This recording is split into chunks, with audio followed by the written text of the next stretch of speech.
Google's Nexus 6P. It's one of the first two phones to debut Android's latest software, and it's the first metal Nexus to ever see the light of day. It also has a newfangled Type-C charger that you can plug in upside down or right side up, loud stereo speakers, a 12-megapixel camera that takes some pretty nice shots, and a fingerprint scanner on the back. Oh, and it also costs a little less than most premium phones for a lot of comparable features. Okay, let's break some of this down. Hardware. We've got a 5.7-inch aluminum body that's slim but dense and just slightly top-heavy. For me, it's a little clumsy to maneuver, and I have to sometimes adjust my grip to reach the fingerprint reader on the back. About that, the scanner is accurate and holds up to 5 fingerprints. It unlocks the phone too and can authorize payments using Android Pay. It's convenient if you're holding the phone, but not if the phone is flat on a table. You have to use the backup pin if you don't want to pick it up. You can double press the power button to open the camera, and the stereo speakers can fill a room with audio.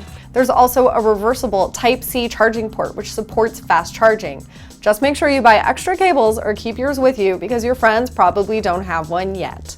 The 12-megapixel camera uses a Sony sensor and takes nice shots in daylight, night, and low light.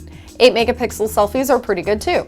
One complaint is that the photos come out more yellowy than the real world, but that's still better than a bluish tint. Along with the Nexus 5X, the 6P is the first phone to debut Android 6.0 Marshmallow, and that's a big deal. Or is it? Google Now on Tap, which suggests actions and information based on what you're doing, is the breakaway feature here, but I'm still not convinced. It takes a couple seconds to load, and the usefulness of the tips is hit or miss. I do like being able to ask contextual questions like, what are her tour dates, when looking up a musician? It doesn't get in the way, and you can still access the typical Google Now cards from here. There's a lot of competition on the high end, but if you love Nexus phones and the less expensive Nexus price, this 6P won't disappoint. But it is large and dense, so fans of smaller phones should also look at the Nexus 5X, which comes in at an even lower price.